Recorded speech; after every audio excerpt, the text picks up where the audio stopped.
private practice, DSOs, small DSOs, whatever you guys want to, whatever we want to call it. But you guys trying to help bridge that gap between the associate doctors and the DSOs. I really want to know, where did this idea come about, and how are you guys, what systems are you guys putting in place to implement to try to bridge that gap between the associate doctors and the CEOs, the owners of the organizations? Yeah, well, where the context and history comes from is I'm a clinical dental hygienist. Eric's a dentist. And I met him when I was working at a large consulting company around 2016 and got to work with his team virtually. They were working on trying to really focus on case acceptance and leadership and organizational structure. And after we worked together for about a year, he reached out and said, "Hey, what would it take for you to come to North Carolina?" So I moved my family from Washington State to North Carolina to join the dental group. I started in the director of hygiene seat and worked to help increase and improve hygiene revenue and culture. And what we found is, when I first started there, we were almost trying to work around the doctors in many ways. And that, I think, is kind of the plague of our industry. We've seen revenue cycle management, or even as business people have come into dentistry, they have built around the operatory and not really focused on the doctors and the providers. And so at one point, when we were struggling, we just kind of had to look in the mirror and say, hey, the only way that this is successful, sustainable, and the impacts that we wanted to have is if we lean into our doctors and support them. And so we spent 3 years and our entire executive team really trying to figure out what are the systems that we need. We were building clinical leadership systems. Now, I don't think that we probably had the words for it necessarily back then, as we were right in the middle of it. But over 3 years, we tried to figure out, how do we train and onboard great doctors? How do we successfully recruit them? How do we engage them and lead them and manage them well so that they really truly are the leaders that we need them to be? I think one of the false beliefs, with many even associates, unfortunately, is that they can be a dentist and not be a leader. And being a dentist is absolutely being a leader. And yet we don't teach them how to be leaders. And so a lot of the work that we were doing was just trying to empower them, to coach them, to turn them into great leaders so that they could lead their teams. And All right, everyone. Welcome to another episode of Dentment. Man, this week, this is my third episode that I recorded this week. I am like, oh man, but hey, it's all good. Today, I have a pleasure of welcoming Miss Josie Sewell. Did I say it correctly? Sewell Sewell, rhymes with Sewell, like cool. cool. Yeah, don't look at the way that it's spelled at all. Yeah. All right, Ms. Josie is a dynamic leader known for helping entrepreneurial dental groups solve their toughest operational and team challenges. She's an expert in implementing the right operation system to create clarity, improving focus, and build a healthier team. Ms. Josie, welcome. Thank you so much for having me. I am so Absolutely. excited about today and Yes. appreciate that even though you've already done three, maybe this will still be fun for you today. Oh, yes. I loved it. These are the type of conversation I live for, because I learned so much from these conversations. And honestly, like, this podcast, in a way, has become like a session for me to learn things. You guys are like mentoring me through the things that I want to learn. So I love this. This is such an enjoyable thing for me. So thank you so much for taking the time. Absolutely. I'm happy to be here. Yeah, well, first and foremost, thank you for what you guys are doing for the industry. You, Dr. Roman, I think you guys are doing such an amazing job of kind of putting some pad for younger doctors, and the doctors that are out there, to really understand where they're at in their career. So I truly want to take a moment and say thank you for what you guys are doing, because I think it's such a meaningful mission. There's such a gift and an opportunity to say that I love what I do and I love who I do it with. And that is Yeah, both, Eric and my team, and it's the doctors that we serve. And so I'm out here living the absolutely. dream. Yeah, I love it. Well, I told Dr. Roma, I told him when he was on our podcast, I said, I have a man crush, him especially with the long hair. I have no hair, so I got jealous a little bit right there. If I had $1 for every time a man said I have a man crush on Eric, I wouldn't have to work. That's what we told him. I think on our podcast, we counted how many times we told him that. Huh? Yes. Well, No, no. he's a good one to idolize and look up to. He's great. Yes, yes, he's amazing. I every time he put out any content, I'm always watching it. I learn so much from what he does, and we had so much conversation around what is going on. So before we hopped on, we kind of discussed about what we want to talk about tonight. And the one thing that I personally want to talk to you guys about is because a lot of your content that I'm seeing is around what you guys are really trying to do to kind of close the gap between the DSOs, private practice DSOs, small DSOs, whatever we want to call it. But you guys trying to help bridge that gap between the associate doctors and the DSOs. I really want to know, where did this idea come about, and what systems are you guys putting in place to implement to try to bridge that gap between the associate doctors and the CEOs, the owners of the organizations? Yeah, well, where the context and history comes from is I'm a clinical dental hygienist, Eric's the dentist, and I met him when I was working at a large consulting company around 2016 and got to work with his team virtually. They were working on trying to really focus on case acceptance and leadership and organizational structure. And after we worked together for about a year, he reached out and said, "Hey, what would it take for you to come to North Carolina?" So I moved my family from Washington State to North Carolina to join the dental group. I started in the director of hygiene seat and worked to help increase and improve hygiene revenue and culture. And what we found is, when I first started there, we were almost trying to work around the doctors in many ways. And that, I think, is kind of the plague of our industry. We've seen revenue cycle management, or even as business people have come into dentistry, they have built around the operatory and not really focused on the doctors and the providers. And so at one point, when we were struggling, we just kind of had to look in the mirror and say, hey, the only way that this is successful, sustainable, and the impacts that we wanted to have is if we lean into our doctors and support them. And so we spent 3 years and our entire executive team really trying to figure out what are the systems that we need. We were building clinical leadership systems. Now, I don't think that we probably had the words for it necessarily back then, as we were right in the middle of it. But over 3 years, we tried to figure out, how do we train and onboard great doctors? How do we successfully recruit them? How do we engage them and lead them and manage them well so that they really truly are the leaders that we need them to be? I think one of the false beliefs, with many even associates, unfortunately, is that they can be a dentist and not be a leader. And being a dentist is absolutely being a leader. And yet we don't teach them how to be leaders. And so a lot of the work that we were doing was just trying to empower them, to coach them, to turn them into great leaders so that they could lead their teams and their patients. And so after we both, we sold the group to a larger DSO, he and I both exited and separately moved to Utah. And we've been coaching people the last 6 years inside dentistry. We ended up partnering back up right after COVID. And what we have had the opportunity to witness over the last 6 years is we've collectively coached billions of dollars of revenue in the DSO and the group space. And so one of the things I observed when I started working with Eric is that he was this incredible CEO and visionary, and he was very direct with us as his leadership team. He showed us a lot of love, but he also held us highly accountable and had high expectations for us. But when I saw him lead the doctors, he wasn't that same strong, like very clear, direct leader. He crumbled a little bit in front of the doctors and partners. And so we talked about it, and each year we would give each other a challenge on something that we wanted the other person to work on in our leadership team. And my challenge to Eric was, I would love for you to be as direct with your doctors, especially your doctor partners, as you are with our executive team. And he'll talk about how, it was really hard to hear that. And yet he saw that and understood that he was leading his doctors differently. And so I saw it with Eric, and he rose to the occasion and really became very direct, very loving. He established that same level of leadership with the doctors. Well, when I started coaching other dental groups and DSOs, I found that that was not just something that Eric experienced. That is something that I saw every CEO, clinical director really struggle with, is, how do I lead dentists?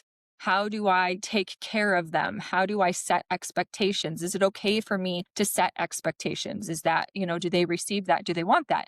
And you've been an associate. What we know is associates are associates because they want best practices. They want strong leadership. They want strong mentorship.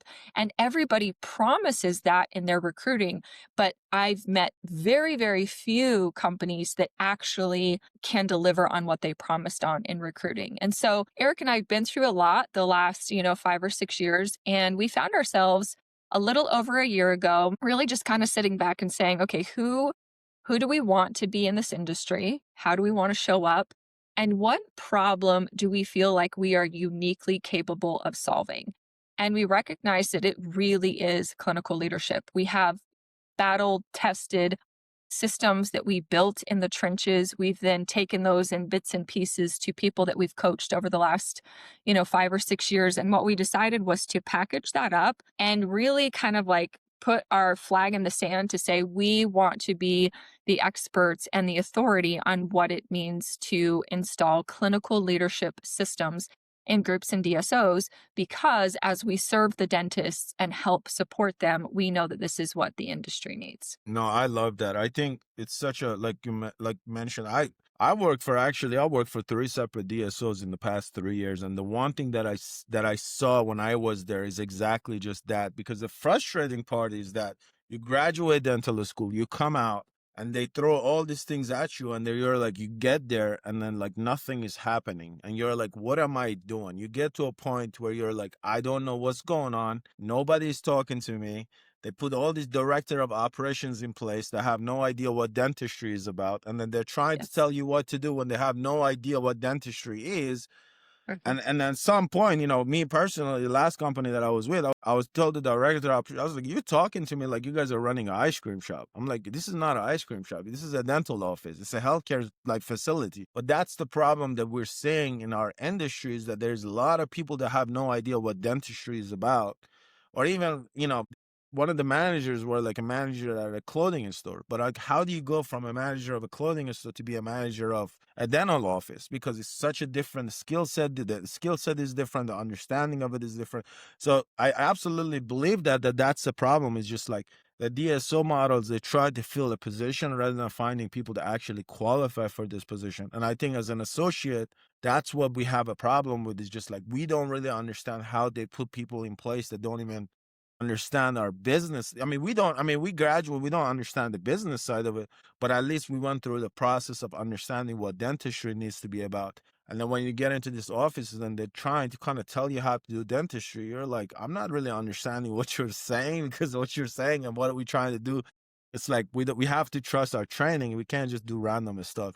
So I agree with you. It's just the problem of trying to figure that part out. That's been something. The other thing that I am a big advocate of this, and that's something I always bring up in my podcast, is that what do you feel about, and I think I asked this question from Dr. Roman too, is like, what is the thinking process behind? Because I believe when this big DSOs, it's being run by somebody that is not a dentist, they're the MBA person, or they have some business skill, they got into it, and now they're trying to run this organization that has all 1,000+ dentists that is under them. But I believe, what is your thought process? Because I'm a big advocate that I believe these dental support organizations should be run by a dentist, because they will have a better understanding from a clinical standpoint and from the business standpoint where the dentist is at. What is your thought process behind that? Is that good for our industry? Is it bad for our industry? And if you want to get there, what do we need to do to get to that place where these big DSOs are being run by the dentist? Yeah, it's a great question. You're hitting up against something that I have definitely struggled with myself,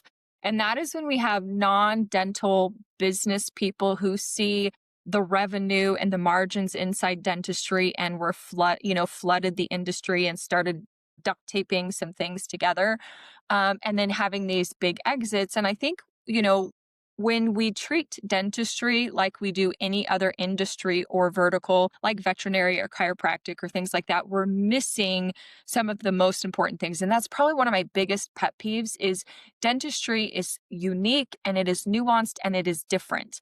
And if we treat dentistry like we treat any other vertical, we're missing the most beautiful and important parts. So there are absolutely maybe DSOs that are, they're managing by a spreadsheet, and they don't understand dentistry. So it's easy to look at that spreadsheet and try to turn these levers like, oh, we're just going to increase patient visits or we're going to increase production per visit. So give everybody ortho training or everybody implant training. And don't many of the people that I've met that are in private equity that have the MBA, I think that they're and most of what I've met, their heart is in the right place, but it's their execution, right? That it kind of gets them in trouble. And I think that there are a ton of pressures. I mean, I've been in that seat where it's like I'm trying to manage investors on one side and I manage clinicians on the other. And it is a really tricky, difficult place to be. And I've been in that operation seat. And so I acknowledge that. But you're absolutely right in that we need to have dentists who are at that leadership helm, at least at that executive table, right?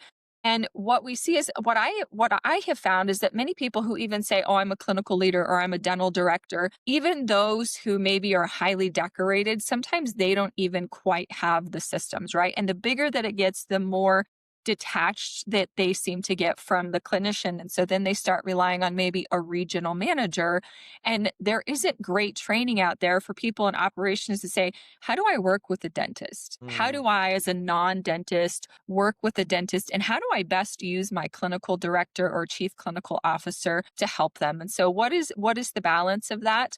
And I think that it's possible to find that harmony, but it takes commitment from operations, commitment from clinical, right? And coming together and coming at the table and making sure that we know who our, the customer is, right? As our the dentist as our customer, and how do we support them? So it is a problem that we are trying to sort through and trying to solve in the industry. What I will tell you though is also a problem is it's not just like the business folks is for a while I was a certified EOS implementer and did that until they went to a franchise model, and then had a different way that I worked with people in organizing, building the infrastructure inside their growing groups. And I have built literally hundreds of org charts. And I will tell you that when people are building out their organization, it's easy to say we need marketing, we need finance, we need business development, right? If we're doing mergers and acquisitions. But what's so funny is I can't tell you the number of times that they'll build out this org chart or org structure and they'll turn to me and say, "Hey, Josie, what are we missing?" And I'm like, well, this is a demo group and you don't have clinical represented on this organizational chart, right? So I'll draw the box and we'll write like, okay, who's going to be our clinical leader? Well, what does that mean? That means that we are setting the standard of care in this organization. That means that we are training our dentist and our hygienist to that standard and holding them to that. That means that you really own what happens within that patient experience. How are we going to utilize metrics? What does the leadership of our clinicians look like? And I will tell you, of the many times that I've done this, I've never had anybody raise their hand and say, that is the job that I want. That is the job I've dreamt of. That is what I really want to do. Many times it is the founding CEO, who is often the dentist owning this business, that they by default end up in that seat, but they'll often say, actually, I'd really love to get out of that seat. And so Mhm. there are various different reasons for that. I think there's this intimidation factor in knowing how to lead dentists in particular, because they are a unique bunch, right? They're very highly educated and a very specific skill set. They have really high expectations for what they want in their employment experience. And it's the only team member who has a $7,000 a month debt payment before they pay their mortgage or anything else. And so it requires nuance. And what I think is people just don't know where to start. They're not sure what to do. They're not sure how to lean in. And so we've tried really hard to simplify clinical leadership into 6 systems that when you get these things built inside your business, you're going to take great care of your dentists and they're going to be engaged and healthier and happier and more productive. Yeah, I love that. I think it goes back to realizing the systems. Yeah, the one thing that when I was going back, and I mean, I can relate to this so much because the one thing that me and my classmates, we were just on a like a coffee time like 2 days ago, and I was talking to a couple of my classmates, and the one thing that they brought up was just simply that they're like 3 years out, they work for a couple of DSOs, and they realize the one thing that we all kind of realized in the conversation that we had was that the communication between the upper level to the bottom or to the dentist is so disconnected that they don't really know what's going on. Even like you're talking about the director of clinic is like, you don't even hear from those people until like, a couple of months in, they pick up the phone. They're like, I'm so and so, I'm a clinical director. You're like, you know what I mean? Like, and then you really don't know how to respond to that as a dentist. You're like, okay, well, there is no really, they don't really truly take the time to build a relationship truly to understand where the dentist is at. And I think that's something we're seeing in these bigger organizations, that they don't really take the time to sit down with this dentist and figure out where they want to go. They're just trying to kind of feed their ecosystem and just kind of keep their ball rolling instead of focusing on building a long-term relationship with the dentist. And I think that's something that it's not good for the industry, because it's just going to be churn and burn, and no dentist is going to want to stay in that kind of environment. And I see a lot of my classmates, that they walked away and they went into like private practice route, or they went to their own practice because they just got sick of how things were being done. And it's sad to see how the industry is going. But my hope is that with the technology, with people like you guys, it just kind of turns to a better ways, hopefully. I love what you're saying, because selfishly, because I think it's validating a lot of what we've really been pushing Mhm. on. And like, as an example, one of the things that we have our clients do is we have them sit down and like say, hey, tell me the vision that you have for your dentist experience. What does it look like? What does it feel like for them to come in, to be part of your organization? What opportunities do you have? What does growth look like? And we try to start with that very clear vision of, okay, forget your patients. Your patients are not your number one customer. Let's say that your patients are your number one customer is your dentist. And then how do we create a great experience for them? And we have them write out, what is the dentist journey? What does it look like in the first week, in the first 30 days, 60 days, 90 days? What is my continuous relationship look like with them? How do we structure those interactions? How do we make sure that we're building a foundation of trust and a positive relationship, so that we have permission to coach them when things, to one, help them grow, but also if things aren't working well, how do we have that relationship that when we come to talk about that, they know that we have their best interest at heart? And so we have them, again, architect, what is the vision that I have for my dentist career and their life here in my group? And then how do I support that with the right people and the systems and the standards and the relationships? Yeah, I love that. I think the one thing that I also want to ask is, I think I asked this question before as well, because in dentistry, anytime I talk to anybody, especially as I'm going through a process of like my own dental practice acquisition, the one thing that has come up on multiple of time is that it's just the system.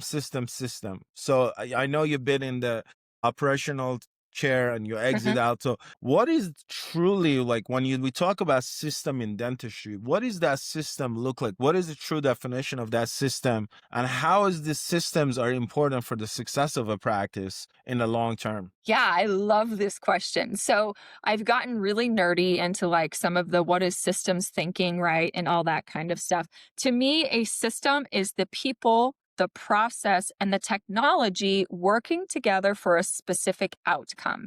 And in dentistry, we complicate lots of things and we create too much documentation and too much complexity. And so when I think about systems, and what we've built is we're actually trying to simplify as much as possible, meaning like what is the 20% of what we need documented, right? That will give us 80% of the result. And so when you think about a dental group as a whole, there's really just a few systems that you need. You need patient experience, right? And what does that look like? You need team member experience. I separate and have doctor or associate experience as a second different one, because it's a little different than like a regular team member. You need your revenue cycle management. You need your collections, probably collections to be part of revenue cycle management. If you're doing mergers and acquisitions, you've got to have that, right? How you do that. And then you need your finance, like how you're going to manage your finances. So there might be one or two missing in there, but if you look at that as the umbrella, then you can go in and build the system. So let's take the dentist experience, for an example, right? When we're really thinking about a system, the way that I look at this is like, can I, at the highest level, document what happens in kind of a chronological process, right? So when we think about the dentist experience, how am I going to recruit, right? How am I going to have a brand that resonates? How am I going to make myself known to my potential candidates? Then I'm going to interview, I'm going to have my candidate selection, I'm going to hire them. And then we have this period between contract signature and when they show up at the practice. Sometimes there's 2 weeks in between there. Sometimes there's a month, depending on if they're getting out of a contract. What is the work that I can do in that, like, before they show up phase, that I can really gain their trust, develop a relationship, and teach them as much as possible? So when they show up on day number one, it's not brand new information, it's review. So, for example, one of the things that we have our clients build is their clinical manual. And we have them outline what their standards are for the most important procedures and things like that. And when we document that, we send that in this little area between contract signature and their first day to say, hey, we want you to read this and be familiar with it. We're just going to make sure you have an understanding before you even come in, right? So then you have, what does the first week look like? What does the first month look like? And then 60 days, 90 days, and then at 1 year. And then you're going to have your regular, like, we believe strongly in quarterly check-ins or quarterly conversations with dentists that are a little bit more structured, going over numbers, talking about, vision and value, seeing where the doctor's head is, determining a path for growth, like really supporting the doctor and how they want to grow. And so that happens at least quarterly. And then what are the little touch points along the way? And then, like, at also deciding at what intervals are you doing some type of quality assurance, meaning like you're looking at the clinical dentistry. Maybe that's looking at the chart notes, looking at x-rays, taking a look at reviews. What is that process that you're ensuring that the dentists in your organization are following your clinical standards? And how do we give that feedback to the dentist, not in like I'm being a cop or controlling, right? But how do we support the dentist in understanding where they are in alignment to the values? What type of dentistry do they want to do? How do we help them grow? Where do they need support? And so when I think about this whole process, I will first just kind of visualize it and write the like milestones along the way in a linear format. And then I just say, okay, hey, let's look at my interview process. What questions am I going to ask? How am I going to determine if they're a core value fit? How am I going to determine if they're a clinical fit? How will I determine, if they have the right type of like growth goals and things that are going to fit into our practice? And you can kind of organize your processes right underneath this milestone. And so when you think about it, when you have that documented, it's almost like, here's my franchise model, right? Meaning, like, when we document well, when we simplify well, we do not become overly dependent on one person who could then potentially hold us hostage, right? So you could take somebody who is a core value fit, train them well, and say, here is our process for interviewing. This is how we do it. This is what we expect. This is the outcome. This is how we measure it. And that becomes more systematic. Now, some people are like, no, this sounds ridiculous. That sounds like you're very controlling. That sounds like there's not a lot of freedom in the process. But what I will tell you after years of doing this and building it myself is that systems and structure actually allow for more creativity and freedom. Because when we have the guardrails, one, we're going to have a better result. But within these guardrails, people can absolutely like be more creative and be more innovative and help make the system better. So that's generally how I think about systems and processes. Does that make sense? Well, how would you poke holes in that for me? What did I say that was confusing? Honestly, I'm just taking notes. So I feel like I'm back in school taking notes. But Good. no, I think that's amazing because like you said, I have this conversation even at a practice that I'm in, because like I always say, like, there are a lot of things that we can do on our own, but I always say we can delegate and have somebody else do it so we can free that time So we can focus on that patient experience and putting all those little systems in place that is going to work rather than focusing on, well, I can do the RCM myself, or I can do this myself. There's a lot of things I can do on my own, but I want to have that time so I can focus on that patient experience. So I can focus on the doctor's journey. So I can focus, because if we're doing everything on ourselves, then he's gonna get burned. Like, we're gonna burn out. And that's the topic that's the next thing I'm going into that I was gonna ask was, I love this. I love simplifying things. I love the fact that you kind of touch up on the 80-20 rule. So I love that. So I think that's very important as well. But I believe that the one thing that I'm seeing in the industry and talking to the dentists is that when they don't have these systems in place, I think that's where the burnout starts, because like they go and they don't have no systems. They don't really know what's going on. So for a dentist that doesn't really understand what systems are, they don't really understand the benefit of those systems. And then they're turning into the route of, well, I'm burning out. I don't really know what's going on. I'm lost. How would you help them really understand where they're at in their career and how they can start implementing system in their practices so that burnout doesn't happen? They become more efficient, they become more effective, and as a result of it, the growth can happen. So where would the starting point be for you if you want to help somebody kind of pivot their Yeah. career and understand where they're at? One clarifying question: would the person that I'm talking to, would this be a dentist who's a practice owner or a dentist who's an associate in somebody else's practice? No, doctor, there's a practice owner. Okay.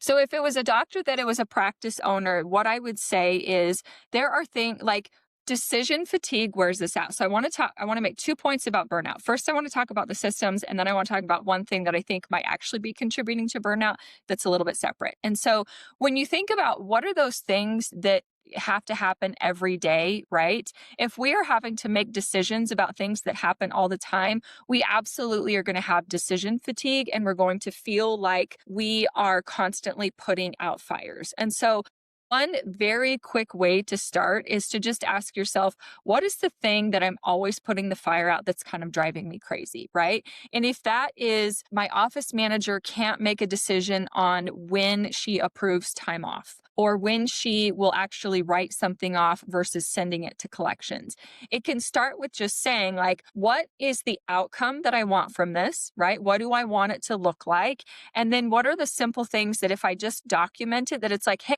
if it is less than $50, and it's been over 2 years and it's just sitting on the books and we don't want to deal with it, go ahead and write it off, right? So, can we create some simple rules of the things that just kind of like eat at you all the time? That's one way to look at it. But I think if you want to take a more holistic approach, that is like starting with what are the things that you really want to systematize, and starting with patient experience is a great way. So when we think about patient experience, it's what happens when the phone rings, what happens when they come in for their visit, what happens, what does that look like from first phone call to we're seeing them regularly as a hygiene patient, and saying, okay, what do I want the experience to be like on the phone? Can I systematize what the call looks like, right? What about my schedule? If my schedule is super crazy, can I start to create some just organization around that? Even like I have 2 columns, and here's a productive column and here's my non-productive column. These are the appointments I want in this column. These are the appointments I generally want here. Here's my scheduled goal. Do you see what I'm saying? So it's almost like take patient experience and just start even with like the phone call, how we answer the phone and how we schedule. What I will tell you after years and years and years of doing strategic planning with, small and big organizations is that most people take on too much in a short amount of time, right? So if you're operating in a quarter, 90 days, whatever you think you can accomplish, cut it in half. What we have learned is that if you will focus on the fundamentals and drill them over and over and over and over again until you get good at them, that's better than taking on a million things. For example, just before I did this podcast, I was on a group coaching call with our associate dentists. And we teach some very foundational, fundamental information in our associate course. And one doctor said, hey, we picked one thing, which is the power pass, which is just handoffs. And we drilled it for 3 months. And that's the only thing that we worked on. And we just had our best month ever in December. And it's because we are communicating better to and with and in front of our patients. So it's this like growth sometimes doesn't have to be documenting everything. It might be taking one thing, and that could be handoffs, right? So that's one way to think about systemization is just foundational information, drilling it, starting with those things. What I will say about burnout, especially for those who are entrepreneurs and business owners, is every single one of us in dentistry, we are here because we want to help people. That, we are. However, we also, most of us, picked dentistry because we knew that it would also give us a great lifestyle, right? I chose between dental hygiene and nursing. Both of my parents were nurses, and I did not want to work nights, weekends, or holidays. I didn't want to be on call. I picked dentistry because I could help people and it gave me a great lifestyle. That is the same for many dentists, right? They were choosing between medical school and dental school. But what I will tell you is nobody has taught them how to also get out of their life what they want. And so what I have found is that many entrepreneurs, they became an entrepreneur because they wanted to be in control of their future and they wanted to provide for their family. And right now they are not, they are just putting all of their time and energy on work. They don't have good boundaries for when they're working on the practice and when they're working on their life. And so we have something we call the 4 Ps. It stands for purpose, people, power, and prosperity. And so we know that when you're looking at these 4 areas of your life, and if you will put as much strategic planning, intention, and attention towards those things in your life, your business will actually grow. So what we found is that when we give people a structure, right, a systematic, methodical way to organize and look at their life and get what they want out of their life, it also benefits their business. I love it. I love it. All of that is stuff. It's just so fascinating when we have this type of conversation, and it's just kind of like you're like, yeah, I probably need that 4P right about now. I will send it to you. I will send you the forms. You can do a little gander at it. Yeah, it's just crazy how we don't, these are the type of thing like even before when the idea of like putting Dentman together and trying to create this community, social media, the course business, all of these things, it's just these are the type of and then putting the mentors together because these are the type of conversation that I want the dentist to have with people that are in the industry because these are the type of conversation that is going to help us really understand where we are at. And that's one of the reasons I started this podcast because the younger doctors that graduating now and the doctors that graduated in past, I think we are in such a different level as far as the cost of dental school is more higher. We don't really understand why. The timing change, inflation, cost of everything is different. So for us, when we're graduating, it is become frustrating at a time when you don't really understand where you're at. And it takes us 3-4 years to figure that out. And by the time you figure that out, sometimes you hit that roadblock of, man, I'm burned out. What am I doing?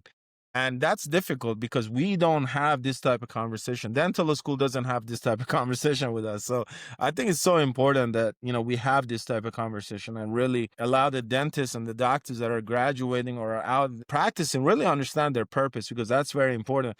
There's a lot of dentists that I know they don't have purpose. They just get up, go practice, go home, and that's it. And then they just feel like their life doesn't have any meaning behind it. But if you look at truly what you're doing, there's a lot of purpose in what we do. So yeah, that's amazing. I love that. Moving on from that, the one thing that I want to ask you was with reference to the associate, with the reference to future of dentistry, how do you see technology, including AI, as we know, social media, AI, this awareness of where things are at, including from a business perspective, from people that are in the industry? I feel like the times are kind of changing for the doctors that are coming out. They're more aware of what's really going on.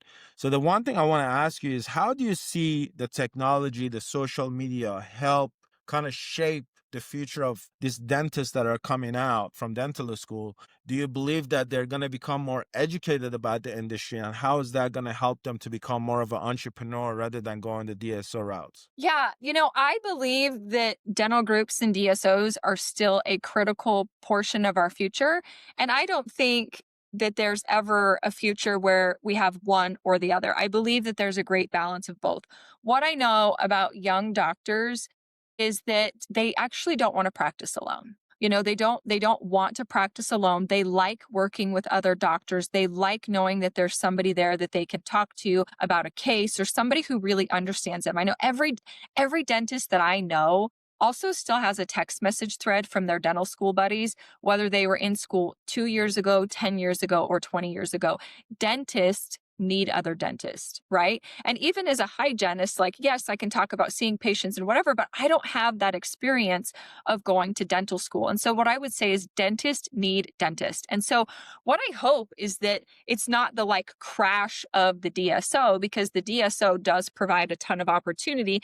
And I also believe that there's a space for private equity and things like that. But what I do believe that we are at a pivotal point, and I am actually kind of grateful that we've seen some of the challenges, like the cost of capital making it harder to buy practices, right? We've also seen some really big giants who have fallen, right, or gone into bankruptcy. I can't tell you the number of times where I have been working with a dental group and they say that everything is great and they just keep buying and growing and whatever. And then all of a sudden, we're in a session and we find out they've got only enough cash for the next 2 weeks and they're not sure what they're going to do. I mean, the number of groups that are on the edge of receivership, I will say, is kind of scary. What I believe this challenge is going to create is a different type of group. And that is something that we are really want to be a part of, right? And even want to spearhead. And that is a group where dentists are not, they're not just cogs in a wheel, right? But that we have these dentist led groups, and they're not just ready to duct tape some things together looking for a big exit. They are looking for long term legacy ownership, right? Because a dental practice is a great wealth opportunity and tax opportunity. I mean, many dentists who sold their practices and then went and tried to do other things are like, hey, there's lots of business people coming into dentistry. Why did I try to do something else? I think we're going to see a different type of group. Now, your question around technology, right? What do I think technology is going to do? My hope is that we will use AI in a smart way that will allow us to actually be more human, if that makes sense. Meaning, can we get rid of a lot of the mundane, like stuff that just takes a lot of time and energy, that allows us to be more fully present and intentional and understand our patient better? I mean, can you imagine a world where the dentist, when the patient walks in, we've got some type of connection that they already know more about the patient and connect with them, understand what their goals are, and can meet them more human to human and work with them that way. So I hope that technology allows us to just be more human and to be more present and to connect with our patients and our team more and decrease the stress that way. So that's what I hope happens, but we'll see. We'll see where it goes. No, I love it. I think that's kind of like I said when I was thinking about building Dentment and putting it together. That's really what was one of my goal was like, how can like you mentioned, one thing was that how can we have all the dentists come together and have a community where they can go to, they can talk to each other, and have a place where they can feel like they belong to something rather than being all over the place and not really knowing what's going on. So I agree with you. I mean, me personally, if I could work in an office that had 5 dentists, that's awesome. But at some point, you have to kind of step out of your comfort zone and be on your own once in a while and just spread your wings out. There is experience you will not get anywhere else, you know? Yeah, that's for sure. That's for sure. Well, I have to say this, and I was on a call with a gentleman that graduated dental school, and we were like having a conversation. And the one thing that came up that shocked me, that he was seeing that, and I seen that, and he was seeing it 6 months out of dental school. I mean, I've been out 3 years, and he was out 6 months. The one thing that we are seeing that I'm having a problem with, and I want to know how would you address that, especially in the DSO market, in the corporate world, is that we see a lot of that patient experience that you talked about, right? Work for a DSOs, yes, they focus a lot on the patient experience. They focus on, we got to put this system so that the patient have better experience. But then I have patients that are coming into my office or the other doctor that I was talking to, and then we look at the treatment they present to these patients, and we truly can see on the paper that the patient is not really truly their focus, and their focus is really the business of it. And I want to know, like, the one thing that I do want to know is that you talked about using the systems and really, putting the patient in the forefront of things. But doesn't that, in a way, when the patient comes to us for a second opinion and we tell them that this doesn't look good on the paper, like, for example, patient came in, MOD filling, they recommended the inlay or an onlay for that patient. So you're like, why, right? Why you can't do a crown? So don't you believe that that type of behavior in our current ecosystem of dentistry kind of affects how the patient really view us as a dentist, and also how they view us as an industry? And how do we change that? How do we make the corporate dentistry to realize and understand that if they have the system that they want to help have that better patient experience, but how do we really educate? Are you guys helping the doctor, the corporate, to get educated to focus on that patient rather than the business side of it? Man, that is a loaded question. If we could solve that, we would solve the world's problems, just world peace. So, I think that what is really tough is whether it is me as a hygienist seeing another hygienist patient or you as a dentist, I it's tough because we always want to support our fellow clinicians, right? And we want to be super mindful of never being like, and whoever you saw, they're just trying to get, a paycheck. I think that that's so hard. And so figuring out the appropriate language in order to communicate confidently with your patient about what you recommend versus like focusing too much on maybe how the other doctor. I mean, I don't know, maybe this doctor, other doctor, maybe they didn't come from corporate, right? Maybe they are private practice dentists. Maybe they actually really love inlays and onlays. And for whatever reason, they feel very strongly about their capability. I can't pretend to know or say, for sure that that's always good or bad. It just is. And so I think that every day we just have to do the best that we can with what we know and do right by our patients. I think where a lot of dentists really struggle is even just understanding what are the patient's goals and how can I be more interested in what my patient wants and meet them where they are versus my agenda. And I think that as long as we're trying to do that individually, I think that that is really important. But it's a tough issue. There are great groups out there. There are awful groups out there where they're pushing, quotas. I mean, we've all read the awful, scary magazine or newspaper articles about some group that's pushing things and doing treatment that doesn't need to be done. Nobody wants to be part of that, and nobody wants to support that. And that's, it's just not good for patients. But I think as we all try to ethically take great care of our patients and do our best to support others doing that, then hopefully we just do the best we can. What I do know is, when we think about dentistry at a large scale, what's crazy to me is that we don't actually have to overdiagnose or overtreat. There is more dentistry in this world that needs to get done than there is dentists who can take care of it. So when we think about only 30% of people see a dentist ever, and of those people who see a dentist, only 30% of the treatment ever is actually accomplished, we're doing a pretty crappy job of serving the need. I mean, if ophthalmology did that and only a certain portion of people are actually getting the eye care that they need, it's just wild what we accept in dentistry because people don't understand it. I love it. Well, Ms. Jolie, we can go on and go on, and I can ask so many questions, but I don't want to take any more of your time. I'm truly grateful for this type of conversation. I'm grateful for what you guys are doing for our industry, for you, for Dr. Roman, and it even makes it better the fact that you guys are in my somewhat of a hometown of Utah. That's where I went to dental school. So that even makes it more special. But I'm gonna let everyone know you guys do have. I'm gonna want to kind of see the mastermind that you guys have. Is this open to all the dentists? Is it more associate focused? I want us to talk about that before you leave, because I think what you guys are doing with that is such an amazing thing. Yeah, thank you so much. So we have Dental Associate Growth, and that is our, primary program.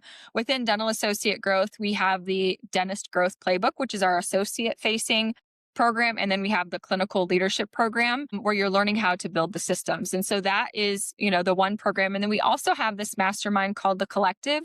We meet once every 90 days. Right now, we're hosting it. It's been in Eric's home. It's a pretty intimate little group. It is the most fun 2 days in my quarter. And what it is it's like people coming together, whether you're a dentist or an operator or you own a business that serves dentists as customers. And it's a way where it's like no suits and ties and stuffy things. You just have to be a giver and be willing to like come and participate in meaningful conversation. And I would say, I think that we're going to see some changes in the industry from what's happening in that mastermind. So if anybody's interested, just reach out to me. It's Josie at Joyful Growth, JOYFULL Growth, and you can see JOSEY, and we're happy to help you out. Well, Ms. Josie, thank you so much for the time tonight. I really appreciate it. I hope I can make the February 5th and 6th, but if not, I'll be there on that. I'll be there sometimes this year, I promise. Okay, well, thank you so much. I'm super grateful for your time. I really appreciate it. Thank you. Yes, ma'am.